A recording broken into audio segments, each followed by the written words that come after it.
Dans 3 jours, les Grecs seront à nouveau appelés aux urnes pour les législatives, la deuxième convocation en un mois. Le Premier ministre conservateur va tenter de briguer un second mandat à la tête du gouvernement. Kyriakos Mitsotakis peut mettre en avant la baisse du chômage, le retour de la croissance et des touristes.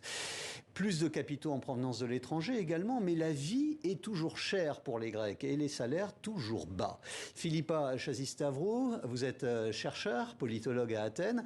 Est-ce que l'économie, le social sont les thématiques principales de cette deuxième campagne électorale ? Écoutez, ça dépend de quel point de vue on le voit.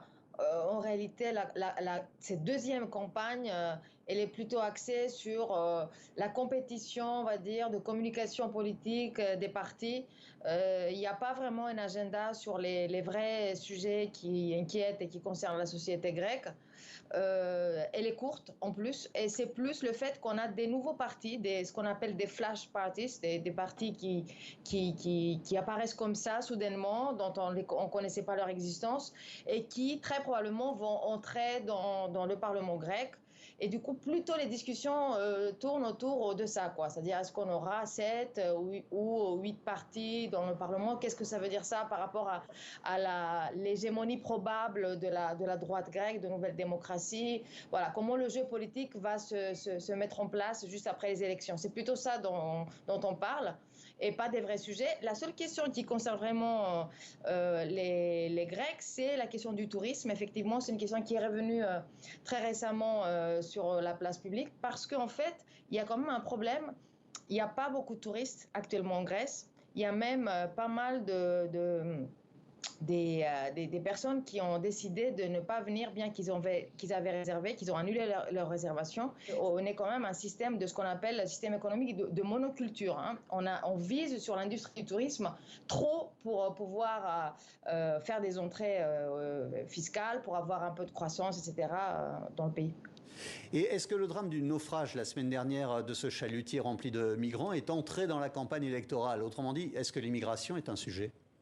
Écoutez, par rapport à cet événement qui est quand même terrifiant, où il y a quand même énormément d'interrogations autour de la responsabilité, en fait, des autorités grecques, de la façon qu'ils ont géré cette histoire, je trouve qu'on n'a pas vraiment parlé sur le fond. Il y a eu encore cette façon politicienne un peu de faire des petits débats où voilà, les uns et les autres ils se sont positionnés pour dire que non, on a tout bien fait, les autres qui disaient non, en fait il y a eu des problèmes, etc.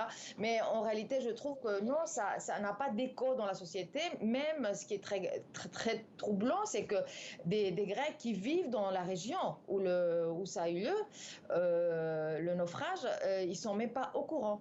Souvent. Ils sont très pris en fait par leurs inquiétudes, leur travail, voilà, de gérer aussi, parce que c'est quand même une région très touristique, le problème qu'il y a beaucoup d'annulations. Et du coup, il y a plein de gens qui ne sont même pas au courant. Après, les médias sont quand même très contrôlés par la droite grecque. Hein. Ils sont financés et contrôlés par la droite grecque dans leur grande majorité. Et du coup, il y a des narratifs qui sont très bien ficelés, qui sont construits pour expliquer toujours, voilà, une façon de proposer des interprétations qui sont quand même très faussées.